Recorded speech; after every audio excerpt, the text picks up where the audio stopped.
Livro de Humberto de Campos, Boa Nova, escrito por Chico Xavier. Capítulo 16. O testemunho de Tomé.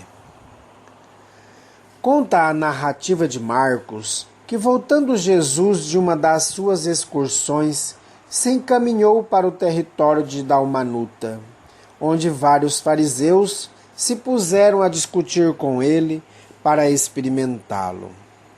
Entremostrando a dor que lhe causava a incompreensão ambiente, o mestre exclamou com a sua energia serena: "Por que pede esta geração um sinal do céu?" Era frequente buscarem o Messias com a preocupação exclusiva do maravilhoso. Alguns exigiam os milagres mais extravagantes no ar, no firmamento, nas águas. Jesus não afirmava ser o Filho de Deus? No exercício do seu ministério, não expulsara espíritos malignos? Não curara paralíticos e leprosos?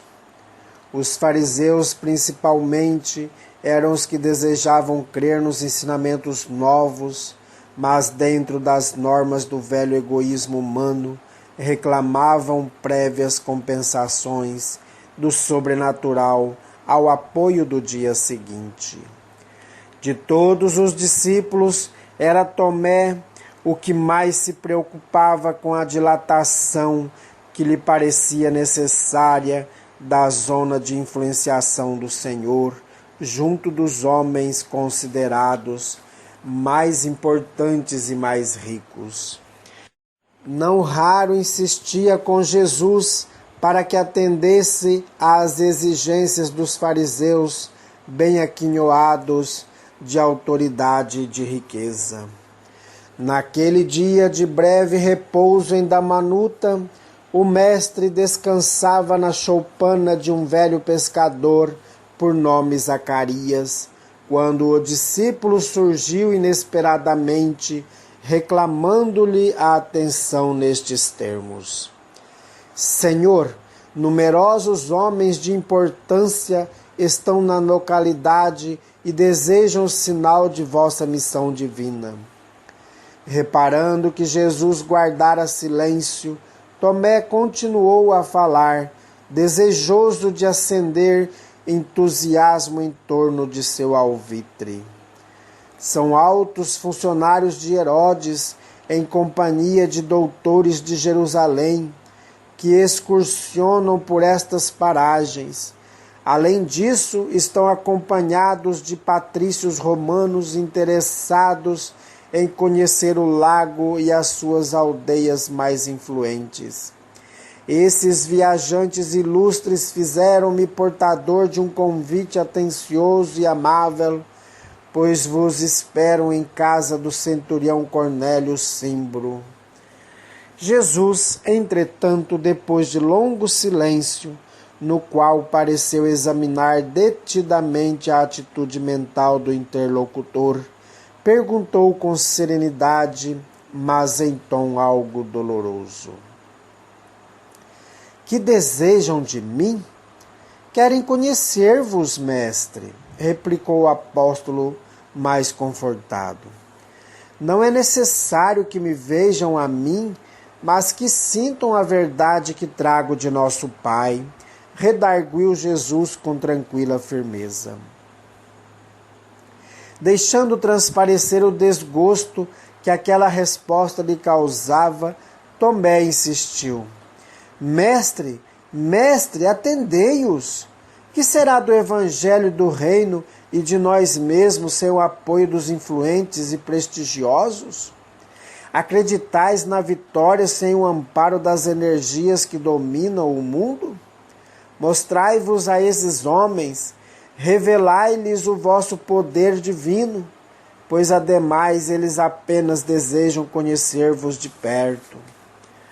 "Tomé", exclamou o Senhor com energia, "Deus não exige que os homens o conheçam senão no santuário do perfeito conhecimento de si mesmos. Eu venho de meu Pai e tenho de ensinar as suas verdades divinas. Nunca reclamei dos meus discípulos as suas homenagens pessoais. Apenas tenho recomendado a todos que se amem reciprocamente ao longo da vida. E desfazendo as ponderações descabidas do discípulo, continuou: Julgas então que o evangelho do reino seja uma causa dos homens perecíveis? Se assim fosse, as nossas verdades seriam tão mesquinhas como as edificações precárias do mundo, destinadas à renovação pela morte, nos eternos caminhos do tempo. Os patrícios romanos e os doutores de Jerusalém não terão de entregar a alma a Deus algum dia? Quem será desse modo mais forte e poderoso? Deus, que é o Pai de sabedoria infinita, na eternidade de sua glória, ou um César romano que terá de rolar do seu trono enfeitado de púrpura para o pó tenebroso da sepultura. Tomé escutava-o surpreso e entristecido, todavia com o propósito de se justificar, acrescentou comovido: Mestre, compreendo as vossas observações divinas. No entanto, esses forasteiros desejavam apenas um sinal de Deus nos céus. Mas, se são incapazes de perceber a presença do nosso Pai, como poderão reconhecer-lhe um simples sinal? Perguntou Jesus com todo o vigor da sua convicção. Os pais humanos sabem que, sem o seu esforço ou sem a generosa cooperação de alguém que o substitua à frente da família, não seria possível o desenvolvimento de seus filhos no que se refere à assistência material. Contudo, os homens do mundo encontram a casa edificada da natureza com a exatidão de suas leis e timbram sempre em negar a assistência da providência divina. Vai, Tomé, e dize-lhes que o evangelho do reino não se destina aos que se encontrem satisfeitos e confortados na terra. Destina-se justamente aos corações que aspiram a uma vida melhor. Ante a firmeza das elucidações, o apóstolo não mais insistiu, ainda porém interrogou hesitante: Mestre, qual será então a nossa senha? Como provar às criaturas que o nosso esforço está com Deus? Uma só lágrima que console e esclareça um coração atormentado, explicou Jesus. Vale mais do que um sinal imenso no céu, destinado tão somente a impressionar os miseráveis sentidos da criatura. A nossa senha, Tomé, é a nossa própria exemplificação na humildade e no trabalho. Quando quiseres esclarecer o espírito de alguém, nunca lhe mostres que sabes alguma coisa. Sofre, porém, com as suas dores e colherás resultado. A redenção consiste em amar intensamente. Se te interessas por um amigo, suporta os seus infortúnios e imperfeições. Anda em sua companhia nos dias amargos e dolorosos. O nosso sinal é o do amor que eleva e santifica, porque só ele tem a luz que atravessa os grandes abismos. Vai e não descreias, porque não triunfaremos no mundo somente pelo que fizermos, mas também pelo que deixarmos de fazer no âmbito das suas falsas grandezas. Desde esse dia, o apóstolo Tomé reformou a sua concepção sobre a mensagem do céu. No capítulo dos milagres, entretanto, não conseguia escapar a pequeninas indecisões em matéria de fé. Não podia excluir de sua imaginação o desejo de uma vitória ampla e fácil do Evangelho pela renovação imediata do mundo. Dentro em pouco, porém, a onda das perseguições vinha desfazer a suave e divina aventura. O mestre fora preso, com exceção de João, que se conservara junto de sua mãe. Todos os discípulos se afastaram esparvoridos. Também ele não resistiu às grandes vacilações do triste momento. Debandara, todavia depois sentira o coração pungido de numerosos acervos. Almejava contemplar o mestre querido, ouvir, se possível, pela última vez, uma palavra de exprobração dos seus lábios divinos, disfarçando-se então de maneira a tornar-se irreconhecível, a fim de se livrar das iras da multidão, incorporou-se nas ruas movimentadas ao ruidoso cortejo.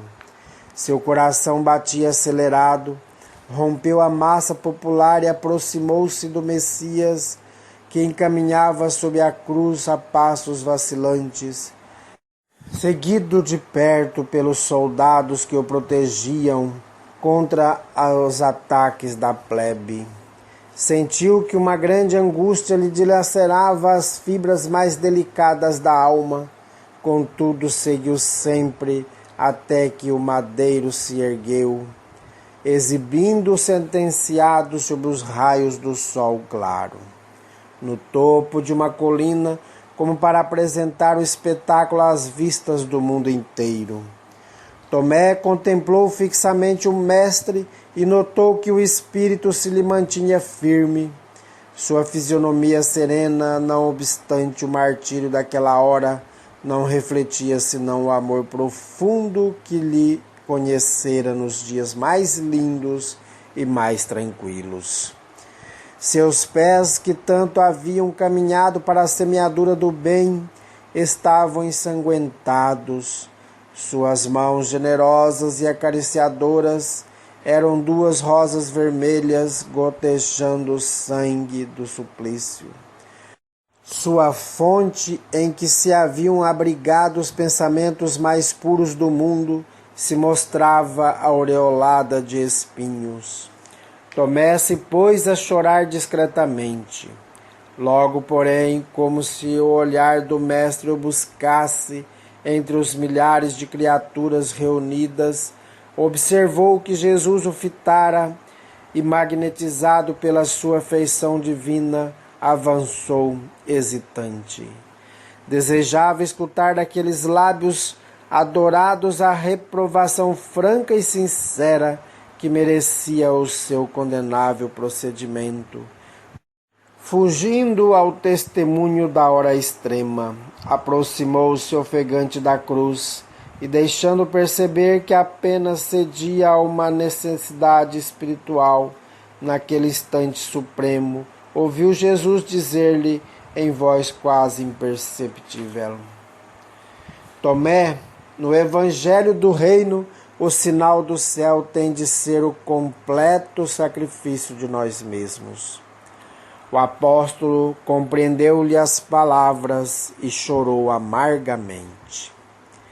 Não obstante a advertência do Messias, feita do cimo da cruz da humilhação e do sofrimento, o discípulo continuava naquela atitude que se caracterizava por dúvidas quase invencíveis.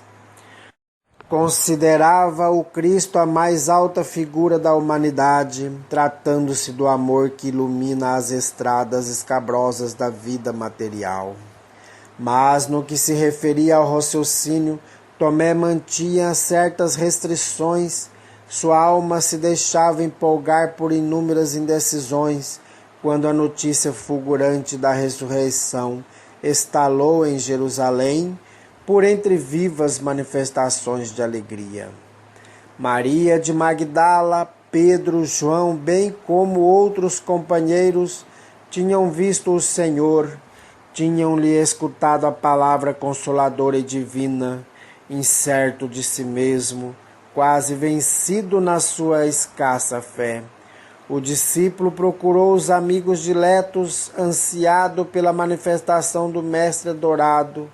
Reunida a pequena comunidade, depois das preces habituais, Jesus penetrou na sala humilde, com sereno sorriso, desejando aos companheiros paz e bom ânimo, como nos dias venturosos e risonhos da Galileia.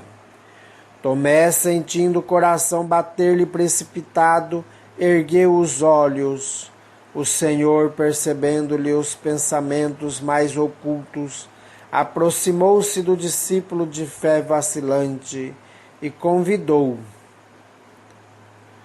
a tocar-lhe as chagas. Depois de pronunciar as palavras que as narrativas apostólicas registraram, acrescentou bondosamente: Tomé, põe a tua mão nas minhas chagas e não te esqueças de que é o sinal. Então, a razão fria do apóstolo notou que um clarão novo o invadia e lhe penetrava a alma. Compreendeu finalmente que o martírio do coração que ama se reveste de misterioso poder. Tocado pela humildade do mestre redivivo, prosternou-se e chorou.